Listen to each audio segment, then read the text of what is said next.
Hello mga amigo, mga amiga. Andito na naman ako. Ito binigay sa akin, no. Nasa Ezekiel, ako, Ezekiel 4:5, 4:5. Ezekiel 4:5. Sa loob ng 390 araw, mananatili ka sa ganoong ayos. Bawat araw ay katumbas ng isang taon. Yun lang.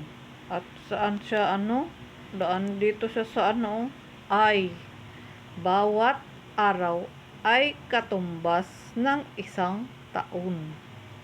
Ito binigay sa akin. Nasa 4 to. Mga binigay na to niya sa akin. Manatili daw na 319 araw. Tapos ang bawat, salamat Panginoon at sa mensaheng ito at sa sa aking Holy Spirit. Yung Holy Spirit ko dito, nandito sa ay.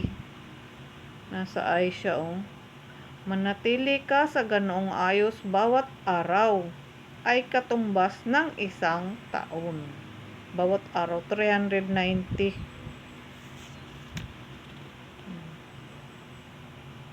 Mahigit isang taon. Ay, katumbas ng isang bawat araw, katumbas ng isang taon. Ang dami nun, ang tagal nun. Manatili daw. Nandito siya, nagliliwanag sa ay. Nasa 4. Basahin ko kaya to. Ang halimbawa ng pagkutkob sa Israel. Sinabi pa sa akin ng Diyos, tao, kumuha ka ng tisa, ilagay mo iyon sa inyong harapan at iguhit mo roon ang lungsod ng Jerusalem. Paligiran mo ito ng muog at ang tanggulan at umangan ng malalaking trosong pambayo. Kumuha ka ng platong bakal at ilagay mo na parang pader sa pagitan mo at ng lungsod. Huwag mo itong iiwan ng tingin. Ito ay kukubkubin at ikaw ang kukubkob. Maging palatandaan ito sa bansang Israel. Pagkatapos, mahiga ka ng nakatagilid sa kaliwa at ipapataw ko sa iyo ang bigat ng parusa sa Israel. Kung gaano katagal kung ipataw sa iyo ang parusa, ganon din ang paparusa sa kanila sa loob ng 390 na araw. Mananatili ka sa ganoong ayos. Bawat araw ay katumbas ng isang taon. Ayan. Andito pa rin yung liwanag sa sa ay. Tapusin ko pagbasa tong 4. Pagkatapos, bumiling ka sa kanan upang dalhin ang kaparusahan ng Juda sa loob ng 40 araw. Bawat araw ay katumbas ng isang taon. Pagkatapos, humarap ka sa Jerusalem. Iunat mong paharap doon ang iyong kamay na nakalilis ng manggas ng iyong baro at magpahayag ka laban sa lungsod na yaon. Ngunit gagapusin kita hanggang hindi matapos ang gagawin mong pagkubkob para hindi ka makabiling. Ngayon, kumuha ka ng trigo, sibada, habitsuelas, lentiha, batad at espelta. Paghalo-haloin mo ito sa isang sisidlan at lutuin. Ito ang kakanin mo sa loob ng 319 na araw habang ikaw ay nakahigang patagilid sa kaliwa. May takda ang pagkain mo araw-araw, isang beses maghapon at mahigit na 1 kilo lamang araw-araw. May takda rin ang iyong pag-inom, isang beses maghapon at 2 tasa lang isang araw. Magluto ka ng bibingkang sibada na dumi ng tao ang panggatong. Kanin mo yung nakikita ng mga tao. Kanin mo ng nakikita ng mga tao. Ganyan ang magiging pagkain ng Israel saan ko man sila itapon. Sumagot ako, ngunit Yahweh, Alam mong hindi ako nagpapakarumi sa aking sarili mula sa aking pagkabata, ay hindi ako tumikim ng anumang namatay ng kusa o nilapa ng hayop. Hindi rin ako tumikim ng anumang karumaldumal na karne. Sinabi niya sa akin, kung gayon, dumi ng baka ang igatong mo sa halip na dumi ng tao. Sinabi pa niya sa akin, tao, babawasan ko na ang tinapay na kinakain araw-araw sa Jerusalem. Tatakalin na nila ang kanilang kakanin at iinumin. Paghaharian na sila ng pangamba, kabalisahan. Gagawin ko ito sa kanila hanggang sa sila'y pagharian ng sindak. Gayon sila pahihirapan dahil sa kanilang kasamaan. Ayun. Ito po. Natapos ko na ang nasa 4. Andito pa rin yung sa I. Sa I. Kumikintab. Yun po. Salamat sa inyo kung kayo nakikinig. Mga migo-miga, guwapo-guwapa. Ito binigay sa akin. Tapos meron pa siya. Ngayong umaga, bigla akong inantok na naman. May pinakita sa akin. Parang nagpulong-pulong doon sa mga ulap sa paligid. Tapos nandoon sila sa gitna. Nagpulong-pulong sila tungkol sa ang pumasok sa akin doon sa tungkol sa pinagpulong-pulong nila tungkol sa end time, sa katapusan ng mundo. Yun ang sa akin pinakita.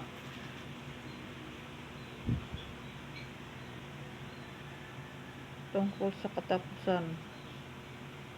Andun pa rin yung yung liwanag sa ay 300 araw mananatili ka sa ganoong ayos. Bawat araw ay katumbas ng isang taon. Binasa ko na to dati. Binigay na niya to dati. Kaya siguro binalik niya to dahil marami pang hindi hindi naniniwala at hindi nakikinig. Maraming hindi nakapakinig at hindi rin naniniwala. Ito binigay to sa akin dati pa. Pangalawang beses ko na yata ito nabasa. Ito pangalawa ngayon. Pero yung iba, may 3, may 4 na. Kasi nga, nabubura, hindi napapakinggan. Marami siyang binigay sa akin na inulit kasi nga hindi napapakinggan, hindi na Ayan, titigas ang ulo natin Ayun, nag-react sabi ko hindi napapakinggan. Nag-react yung Holy Spirit ko. Tama nga. Kaya inuulit ng Panginoon to sa akin, ng Holy Spirit ko, na basahin ito para mapakinggan nating lahat. Wala. Wala naman akong magagawa kung hindi nyo tinatanggap yung binigay sa aking salita. Nag-react tuloy siya Kaya dapat pakinggan natin. Binigay na nga niya to sa akin dati tungkol kay Ezekiel. Yun nga lang, hindi yung ang pagbigay niya sa akin, hindi yung simula sa 1, 2, 3, 4, 5 hanggang kailan to natap, hindi. Kasi meron siyang may pattern ng Panginoon para dito. Kaya ito binibigay niya pa iba-iba. Siya lang ang nakakaalam ng lahat. Kaya sumusunod lang ako sa mga binibigay niya sa aking mensahe. Tulad ngayon, ito binigay sa akin. Yung nandito siya sa I, binasa ko na lang kasi nakapaloob to sa number 4 lahat. Yung I nakapaloob sa 5. Verse 5, 4, Ezekiel 4, 5. Tapos binasa ko na lang ng buo. Kasi nga, totoo, binigay na to niya sa akin dati. Marami na siyang naibigay nga, hindi napapakinggan ng iba. Doon sa mga nakakaunawa ng salita ng Panginoon. Yung hindi, yung may kakayahang ng mga espiritual na katuruan ng Panginoon. Kasi yung iba nga naman, ang gusto lang maglaban-laban, gusto lang yung mga salita ng Panginoon mismo na ibinigay sa atin, hindi natin napapakinggan tuloy dahil sinasabak nyo sa labanan para lang sana to sa atin, para malaman ang katotohanan, diba dapat ang gagawan pag ang bigyan nyo ng atensyon yung mga naglaban-laban, sila lang dapat. Ako hindi naman ako sumasali doon. Kaya tuloy, pinauulit niya sa akin yung mga mensaheng binibigay niya sa akin. Tapos sasabihin nyo, autopilot, hindi ko naman yan kasalanan kasi nga hindi siguro nakakarating doon sa mga tamang nakapakinig, kaya inuulit sa atin ang ito. At uulit-ulitin ko rin kasi nga yun nga ang mga turo nyo ay nag-react tuloy siya. Yung mga turo dati, di ba paulit-ulit rin kayo? Ulit-ulit. At ang mga tinuturo na binigay sa akin, yung hindi tinuturo sa atin noon hanggang ngayon, yung iba. Kaya ito, ito ang binibigay ko. Kasi nga, hindi ito tinuturo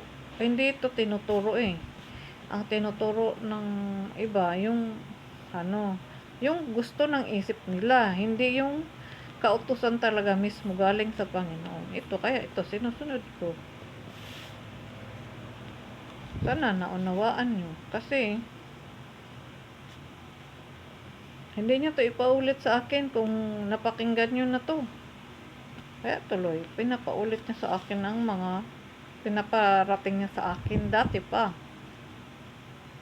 Nasa karaang taon pa yata to. Kaya sana mapakinggan nyo ang mga binigay niya sa atin. Ayun nga, kanina nagpahinga ako yung tungkol sa end time pinag-uusap. Parang nagpupulong, pinakita talaga sa akin. Hindi ko alam kung ano yun. Kasi ulap di doon yun sa langit, nag-uusap sila ng tungkol sa katapusan ng mundo. Nagpupulong. Yun ang pinakita sa akin.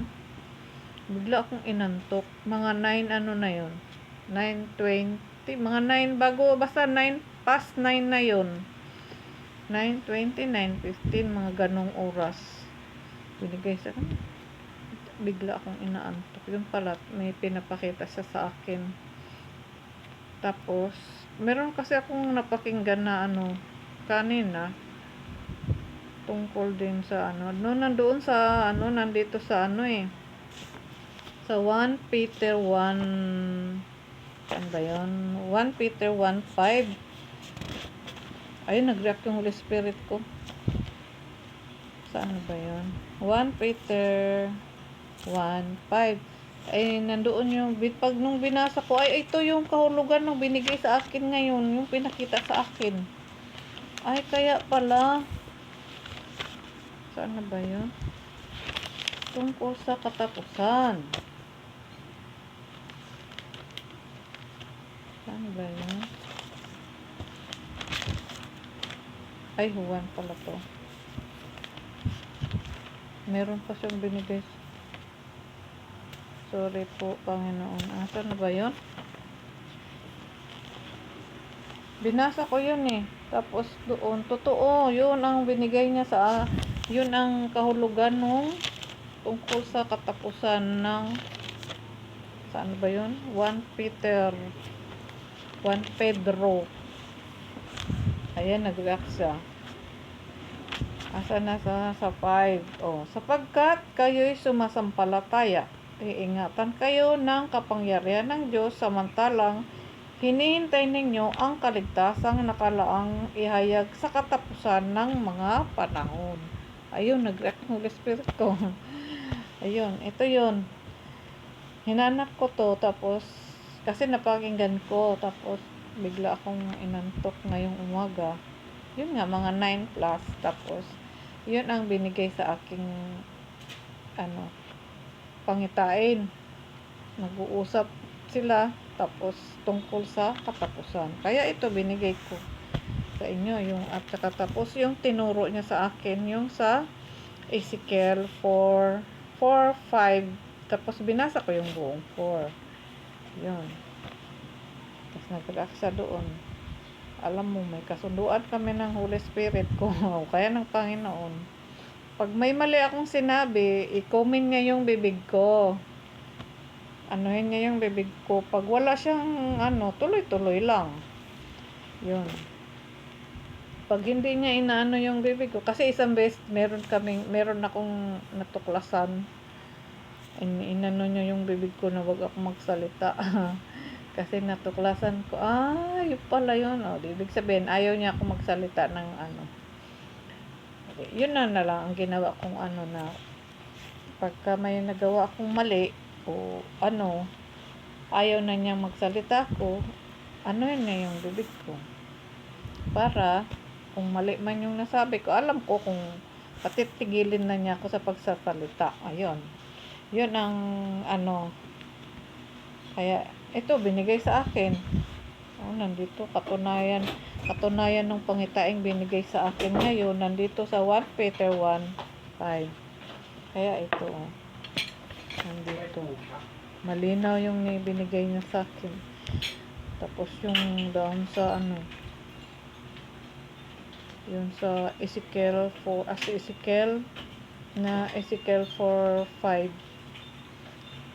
Tagal nun, 390 days. Ang 390 days, ang katumbas ng isang araw ay isang taon. Di ilang taon yun? Ang tagal, no? Kay Ezekiel, yun ang napakatagal ng panahon na yun. Kung tutuusin natin, dahil lang isang araw, isang taon sa atin, ay sa Panginoon, isang araw lang. Tayo. Isang taon, ilang yun? 900 days ba yun may git? Ang isang taon? Ano ba yun? Hindi pala.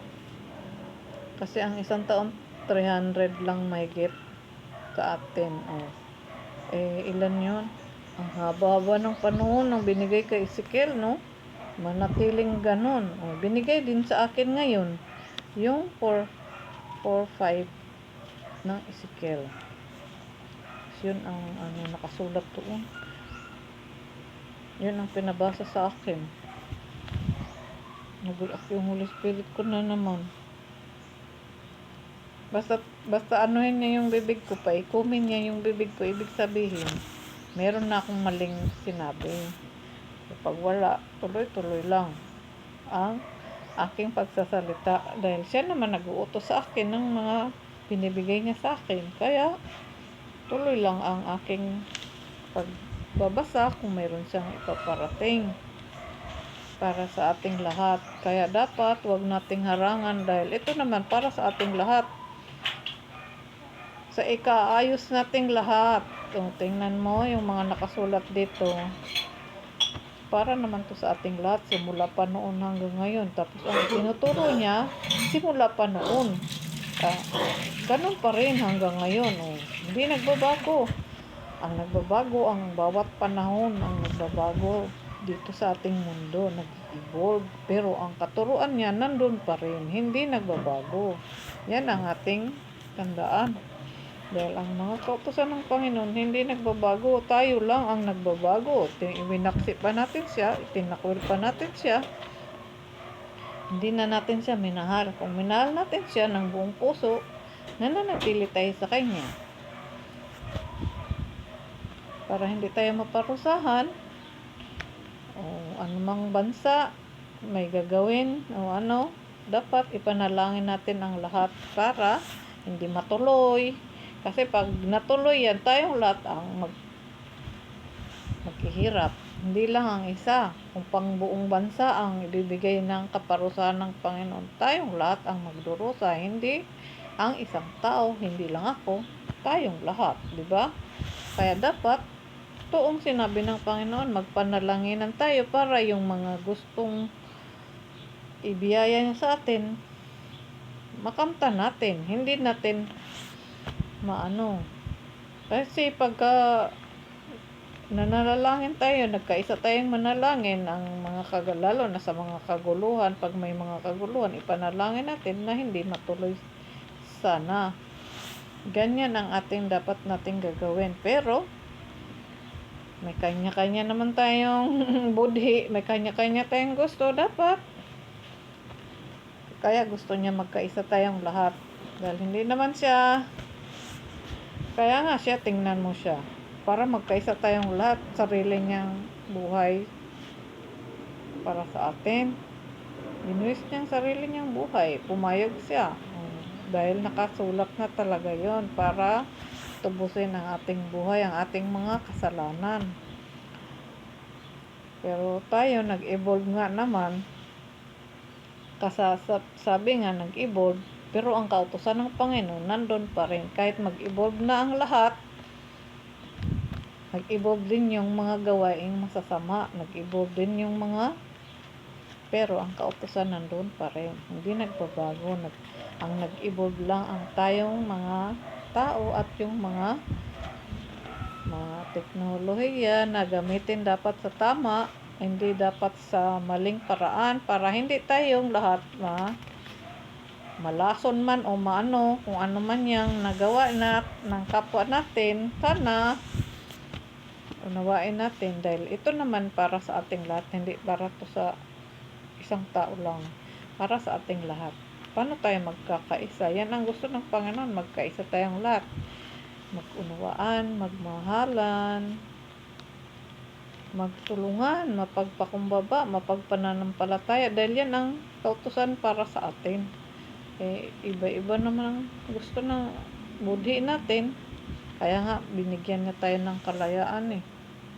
Malayang malaya tayong pumili kung anong gusto natin. Tandaan natin, ang Panginoon, ginawa niya ang tao babae, lalaki muna, tapos babae. Tapos ang unang natukso ay ang babae, di ba? Malinaw 'yun. Si Eva ang unang natukso. Dahil doon, namulat sila tuloy.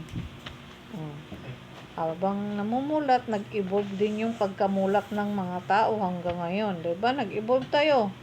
Noon, wala pa yung mga ganyang mga dahil lumang panahon pa nga. Ngayon, nasa bagong panahon na tayo. Ibang klase na nga ang pagka-evolve. Maraming klase-klase na. Iba-iba ng...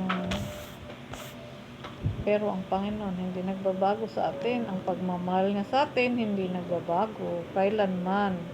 Tayo lang talaga ang nagbabago. Tayo lang. Siya na natili, nag-aantay lang sa atin kung kailan tayo dumulog sa Kanya, kung kailan tayo gumawa ng tama. Hindi ba tayo aware sa lahat ng mga ginagawa natin simula noon hanggang ngayon? Hindi ba natin naisip yun? Kung tama ba ang ating mga ginagawa o mali? Pag-isipan natin bago tayo gumawa ng mga bagay na may kapakinabangan para sa lahat, may kahinatnan na mabuti para sa lahat. Yun ang dapat nating bago tayo gumawa ng mga bagay na hindi natin ikapahamak. Mag-isip-isip tayo ng mabuti. Matatalino naman tayo, kayo, matatalino. Yung iba, ang kaloob ng Panginoon, katalinuhan. Gamitin lang sa tama. Hindi mapahamak ang kapwa, hindi mapahamak ang kalikasan, hindi mapahamak yung sa mga katubigan o karagatan. Kasi oras na gumawa tayo ng mga ganong mapuput ang Panginoon sa atin pag gumawa tayo ng mga ganong bagay na hindi naman bamaya bibigyan tayo ng tagutom. Huwag naman sana po. Kasi pag dumating yung mga ganong panahon, tayo rin naman ang may kasalanan ng lahat. At sana magawan ng paraan yung bawat pangyayari sa mundo natin. Hindi lang naman buong mundo, bawat bansa, yung mga may mga pangyayaring hindi kaaya-aya, sana magawan ng paraan. Magsimulang muli, magbago. Ang Panginoon nga, seasonal ang kanyang sa atin. Seasonal din yung pagbabago natin. Kasi nga, ang darating, yun, bagong season. Ang nakaraan, Kaya may lilipas, may darating. Ganyan din ang buhay ng tao. At kahit yung mga puno, halaman, mga gulay, di ba? May panahon ng tag-ani, may panahon din ng pagtatanim, at may panahon din ng pagpapalago. O, di ba? Mayroong kanya-kanyang panahon. Nakasulat yan dito lahat na meron dito yan eh. May mga kanya-kanyang panahon. Ang tao may ganun din. May kanya-kanyang panahon. Panahon nila noon, ilang taon sila bago sila namatay. Ang panahon natin ngayon, napakaaga. Ang aga-agang namamatay dahil nga sa mga masasarap na pagkain na walang kontrol. Ang sarap-sarap ng mga pagkain ngayon dahil nga sa panahon nga na nag-evolve. O, di ba? Ay noon, ang pagkain nila, kung ano lang yung mga naitanim nila. Ngayon, marami nang nakaimbento ng mga pagkain, kung ano-ano, at saka pati yung hayop, iniimbento, lahat. Sana, gawin natin ang tama at huwag tayong malason sa mga iniimbento ninyong mga bagay na dahil hindi naman tayo binigyan ng mga ganong kakayahan ng Panginoon para pumatay ng kapwa, para lasunin ang kapwa o kung ano man yan. Ang pagpatay ay marami ring aspeto. Hindi ba tayo aware doon? Gumawa ng mga ganong bagay. Ang dami, nag-evolve na yung pagkain nga, nag-evolve. Yung sa kanin lang, sa tinapay, maraming klase. Maraming pwedeng ginawa at gagawin doon sa tinapay. Sobrang evolved na. Dati walang libadura. Ngayon, sobra-sobrang ginagawang pampaakit sa tinapay. Iba-ibang klase, no? Diba? Iba-ibang klase ang mga tinapay ngayon. Doon, simple lang.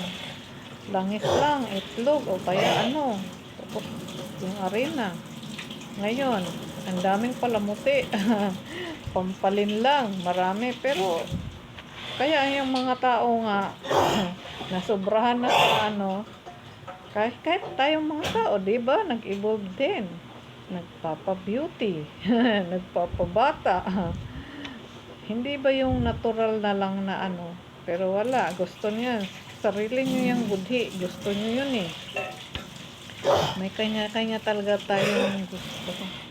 Pero dapat ilagay natin sa katuwiran yung nakakaayon sa ikakaayos natin lahat. Kasi nga, mahirap ang napuot ng Panginoon. Nag-react yung Holy Spirit ko. Gawin natin sa ayos ng lahat, hindi yung sa ikakapahamak ng ating mga kapwa. Kasi nga, nasobra ng evolve. Baka sa sunod makain natin puro na plastic. Hindi na natural na pagkain dahil nag-imbento na kayo ng mga pati mga plastic o kung ano yung mga bakal.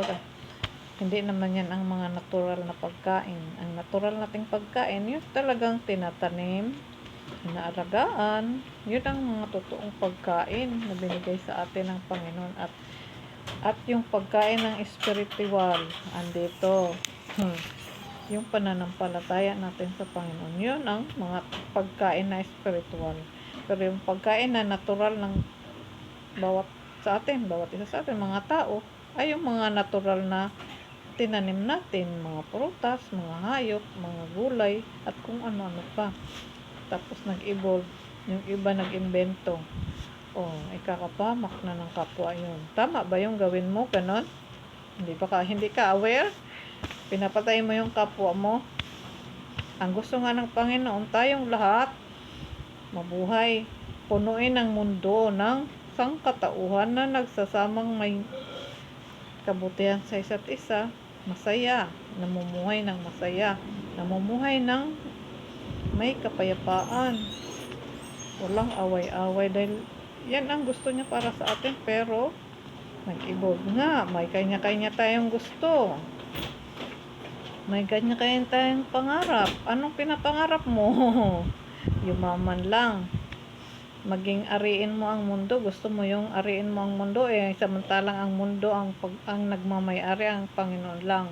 Wala namang ibang nagmamayari ng mundo, ang Panginoon lang. Ginawa niya to para sa ating lahat.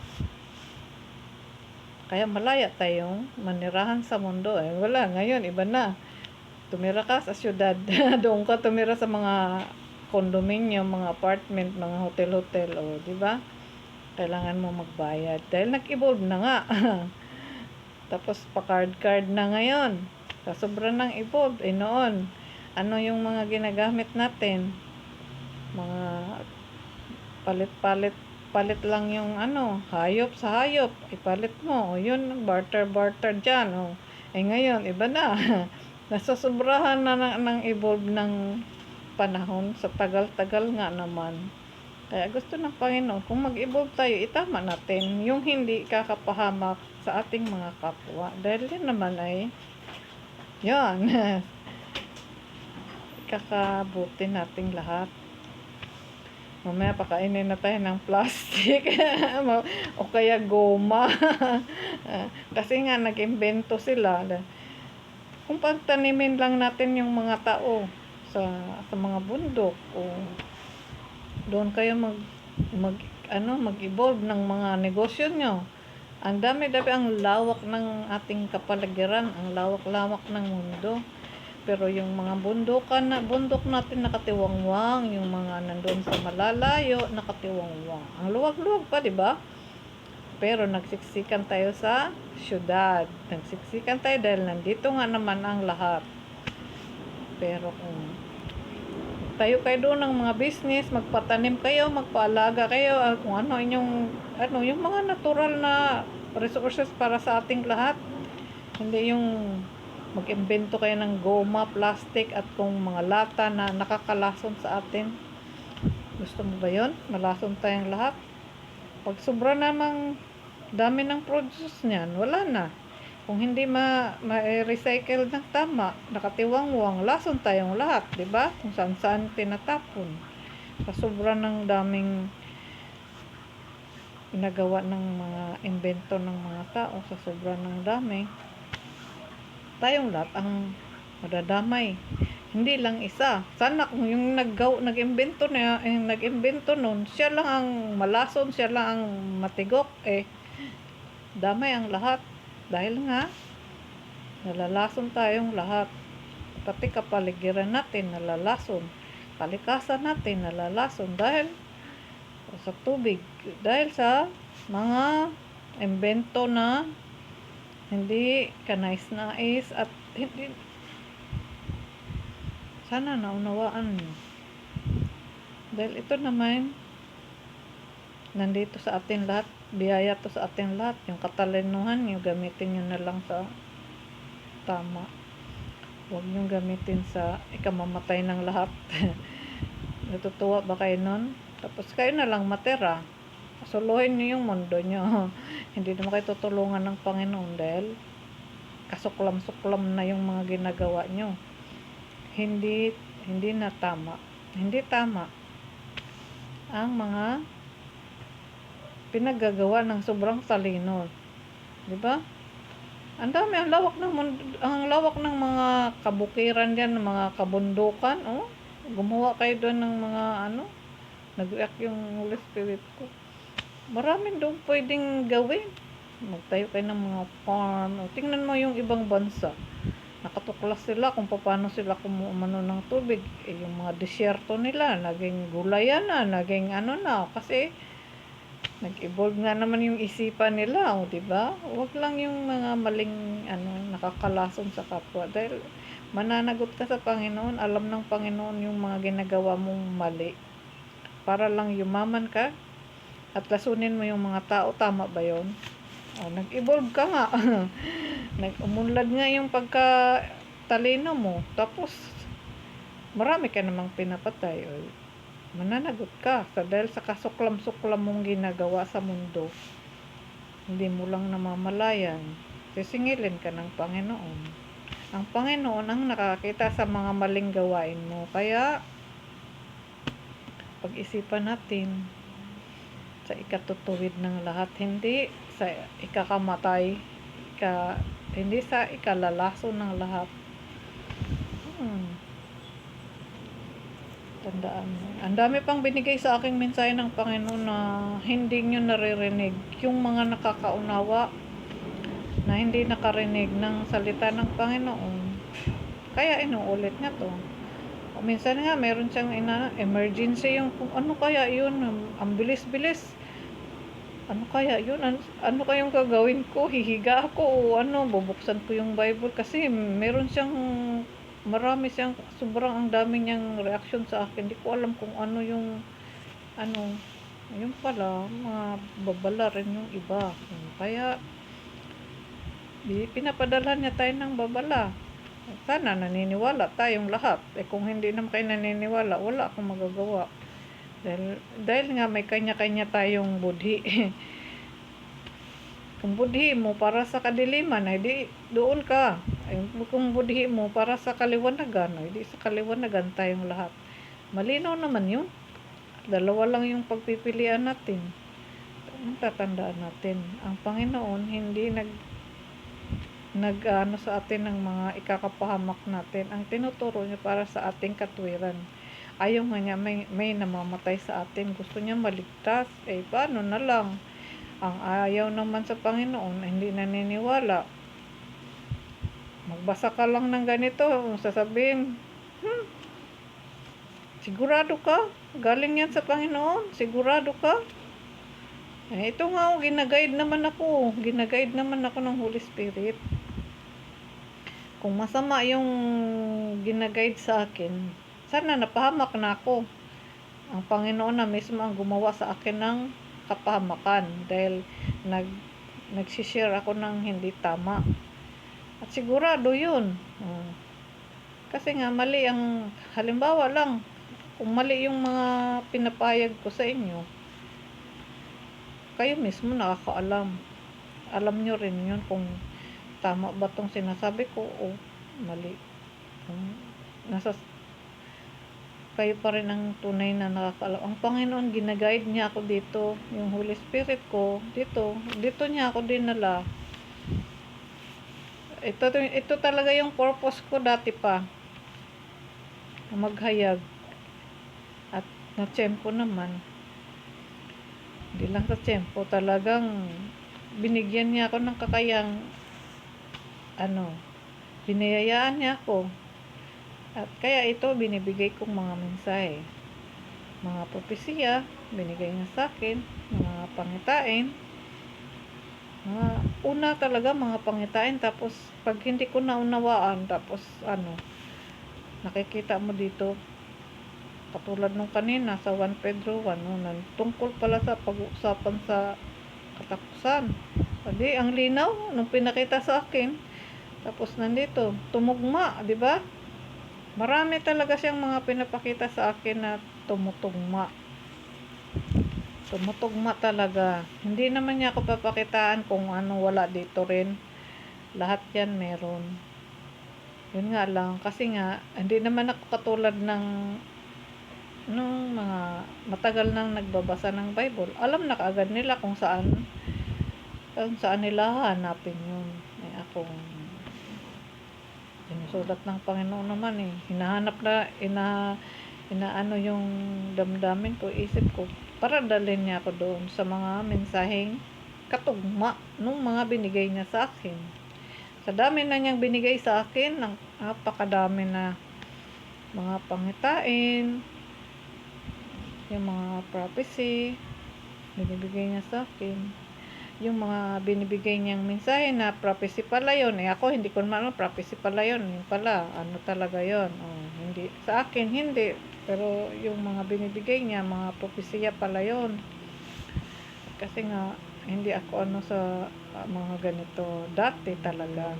Hanggang sa unti-unti, yun. Tapos, halos araw-araw niya ako binibigyan ng mga pangitain. Yun nga lang, sa dami. Kahapon, pulang-pula. Sabi ko, bakit ganito kapula? Iba yung pula. Parang pulang fuchsia pink na matingkad. Kahapon, maliit lang. Pulang-pula. Kahapon yung sabi ko, ba't may ganun? Pero, binigay niya rin yan sa akin, yung mga pangitain na pulang-pula dati. Tapos ngayon, bumalik na naman. Yung mga hagdan, yung mga anghel. Tapos, yung kamay ko, nag-letter 7 and A na naman. Bumalik na naman. Tapos, yung kabila, ang dami-daming mga XXXX. Sabi ko, ano kaya to?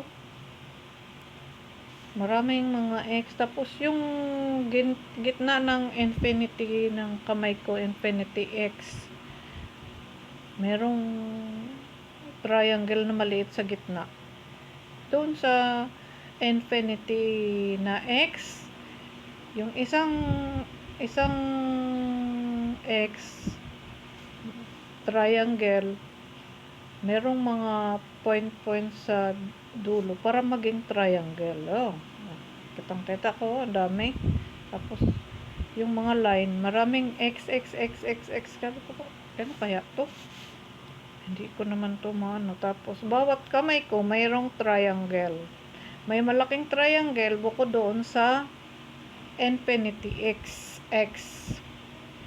Bisaya, pasensya na kasi Bisaya ako. Bisaya, Tagalog, yan ang ano ko. Nakakatawa, meron pang iba niya nagtatanong, ang mga Pilipino daw hindi nakakapagsalita ng English. What is your name? Di ba English yun? Marunong kami magsalita ng English kahit maliliit lang. Pwede, naman, pa konti-konti. Pero natutunan naman yun. Pag nag-aaral talaga tayo. At ito nga, mga binigay sa akin ng Panginoon pag naunawaan ko yung mga pangitaing binigay niya sa akin na pag naunawaan ko yung mga pinapakita niya sa akin, ayun, yun ang mga totoong mga nangyayari, yung binigay sa akin, mga minsay, mga pinapakita niya sa akin. Ang dami niyang mga una, inano niya ako kasi angel. Kasi may nagtanong kung ano daw talaga ang pagkatao ko. Tinanong ko yan sa Panginoon kung ano daw. Sinagot niya ako, Earth Angel. Yun ang binigay niya sa akin. Earth Angel. Dati, binigay niya sa akin. Tapos yung bulaklak, 2 beses. Unang bulaklak binigay sa akin, 1 lang. Tapos may mga letter na U, Y, na lumalabas na ganon kasama. Tapos may I love you. Di ba? Yung panliligaw ng Panginoon sa akin. Nakakatawa, nakaka-inlove. Yun nga talaga, totoo yun. Tapos minsan dyan sa labas may pinapakita pa siya, kailangan ko ba daw talaga ng tulong. Kasi nga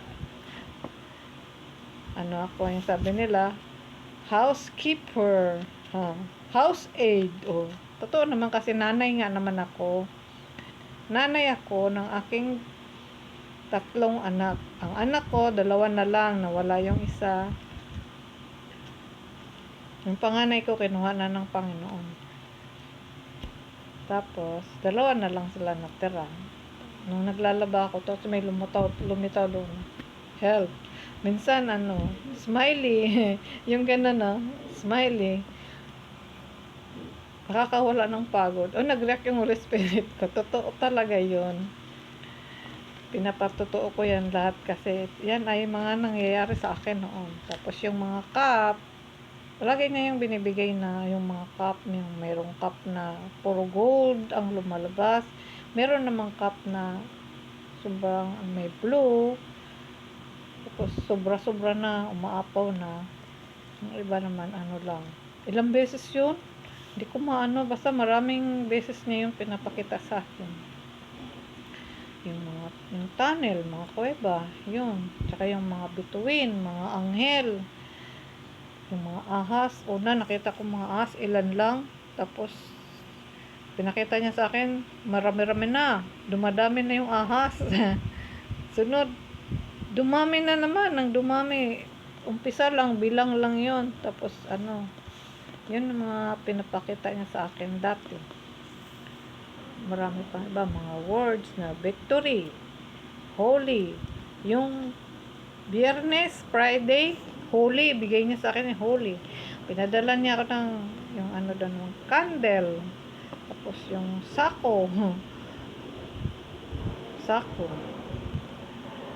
Magdamit ng sako. Yun, mga inano niya yan sa akin dati. Yung rose, una, isa lang yon, yung bulaklak, kulay gray. Tapos, yung sumunod, kumpul na, madami na. Yung binigay niya sa aking bulaklak, may nakita sa akin.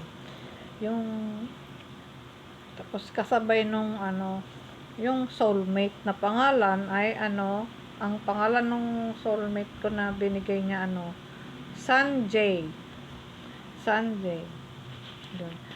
Yun, ewan ko kung bakit ganun, kasi may kalaro ako sa ano, dati naglalaro ako ng game sa Scrabble. Scrabble. Marami akong kalaro, yung iba mga bastos, mga bad. Tapos pinipilit nila, tapos sinusundan nila ako nung naglaro ako. Yung mga bad, sinusundan nila ako saan ako naglalaro. Kaya minsan tumigil na talaga ako nun. Mga maliliit lang yung word ko na ano, tapos binubulong ko, Lord, panalunin mo ako dito kasi bad tong ka-partner ka ano ko, ka kalaro. Yun, sa Scrabble. Yun ang lagi kong hinahanap na pangalan. Eh, tumigil na ako. Yun ang kalaro ko noon. Tapos, marami sila. Yung iba, mga matanda na yata. Yung iba, tapos, yung iba, mga babae. Hindi ko makalimutan yun. Yung mga kalaro ko sa Scrabble. Kasi yun ang gusto kong laro kasi nakakapag ano ng isipan. Tumigil na ako noon mga laro. Ilang beses ako nananalo doon. Tapos napunta ako sa ibang lugar. Ewan ko kung anong lugar yun. Kalaban ko doon. Tapos may pangalan doon. Michael. Yun ang kalaro ko doon. Siguro yun yung Michael na nagtutulong din sa akin dito. Michael. Dito.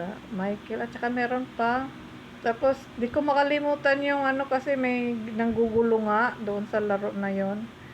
Sabi niya sa akin. Iba yung salita. Maglaylo daw ako. Yung mga salitang yun nandoon sa ano, nakaano yun sa Scrabble. Kaya tumigil ako doon. Nagumpisa na, dandahan. Tapos, ito na, dito na ako nagtutok sa ano. Dito na ako nagtutok sa bigay ng Panginoon sa akin. Magkayag ng katotohanan. Ito na, binibigay niya sa akin. Binibigyan niya ako araw-araw. Minsan nga, sa gabi, nakikiusap na lang ako. Panginoon, pwede bukas. Ayan, totoo naman yun, nag-react siya, oh. Bukas ko na lang po basahin sa umaga o kaya sa ano. Yun. Ang dami niyang binibigay sa aking mga, yun nga yung, ano, ulit-ulitin ko na naman, ilang beses na. Kasi nga, hindi kayo naniniwala, eh. Kaya, sabagay, yung mga nakasulat dito, paulit-ulit nyo rin namang inaano. Yung mga binabasa rin natin to, paulit-ulit, di ba? Para yung mga tao, kasi ang gusto ng Panginoon sa atin, magpaalalahanan tayong lahat, lagi, araw-araw. Para hindi natin nakalimutan ng Panginoon ang ating mga obligasyon, pananampalataya sa Kanya. Dahil yan ang ating mga sandata, araw-araw, ang mga bunga ng espiritual. Yan, mga sandata natin yan. Yung mga pagpipigil, pagpasensya. Marami yan, mga katangian ng Panginoong Hesus na binigay sa atin. Mga example, di ba? Mga binigay niya sa atin. Mga pangitain. Ang dami niya. Tapos, yung una nga. Alam nyo na yung iba. Alam nyo na yung iba, kahit paulit-ulit. Parang gusto niya pa rin ng iba, malaman nila ang lahat. Eh, isa lang naman yung nagtanong, oh. Tapos sinabi ko, wala na. Ang dami-daming binigay sa akin ni Lord na ng aking Holy Spirit na mga mensahe, mga pangitain. Hindi ko nakakalimitan yung iba. Yung iba nga na ano ko lang, pagka hindi ko na, minsan naalala ko pag may nakita ko dito sa ano, sa social media. Naalala ko yung mga ano iba. Sa dami nga naman. Para akong ano, kumbaga, sabi nila, parang library o kaya isang libro. Sa dami na nang binigay sa akin. Ang dami-dami. Pero yung mga major na binigay niya sa akin, yung To Bring Light, yung mga propesya, yan yung mga major na, yung malaking mata. Malaking mata. Yung binigay niya yun sa akin, nagtanong kasi ako nung tungkol sa ano, kung anong galing sa cancer. Tapos yun, nakita ko yung mata. Yun, pinakita niya yung mata. Kasi yun ang panalangin ko kung ano yung ano. Tapos sunod-sunod na yung maraming siyang pinakita. Sinare ko nga yan doon sa ano, doon sa tiya namin, tiya ng ano ko, partner ko. Sabi niya, ganun lang. Kasi nga, yung, lalo na yung doon sa ano, kasi ang sinare ko doon, tungkol doon sa ano, sa 10 utos. Tsaka yung Bible. Minsan nakikita ko yung Bible, parang napakaganda ng Bible. Kumbaga sa ano, bagong-bago. Tapos, ang ganda ng ano, yung bawat hibla ng Bible, puting-puti. Tapos, ang ganda. Dati, nakikita ko yun. Di ko yan ngayon ko lang sinabi. Yung ganito, tapos pag ginanin mo, makikita mo yung sa likuran na mga sulat. Ang ganda-ganda. Hindi ko yun napapatotoo. Ngayon lang. Sinare ko yun. Hindi naman sila, hindi ko alam kung naniniwala sila o ano. Pero yan ay totoo. Pinapakita yun sa akin dati. Yung Bible, itong Bible ko naman, ano, sa katagalan na, ano na to, nag-yellowish na, yellow na, katagal.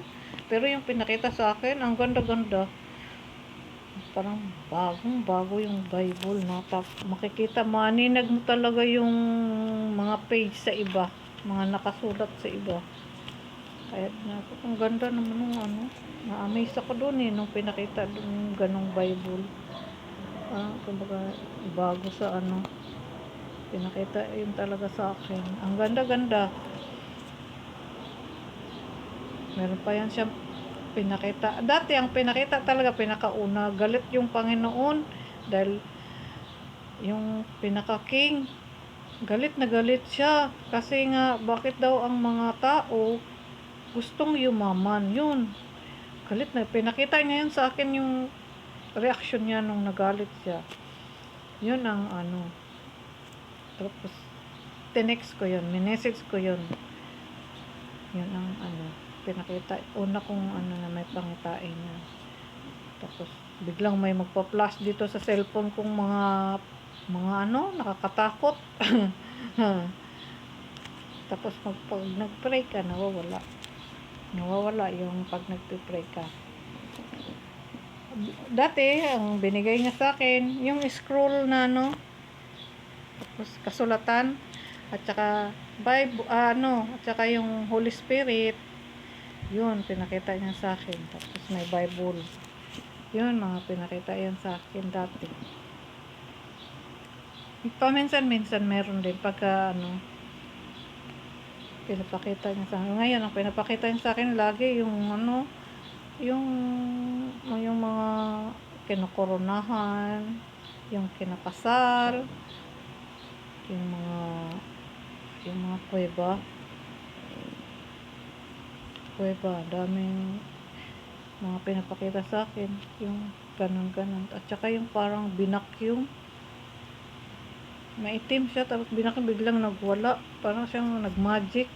Pinakita niya yun sa akin, yung mga nakaraang ano pa yun, buwan na, mahigit ilang buwan na yun. Yung iba, hindi ko na maano yung iba, sa dami, napakadaming binigay sa aking mga pangitain, mga hagdan, may hagdan pa, at saka yung ano nga, yung ring, mga ring, at saka yung angel.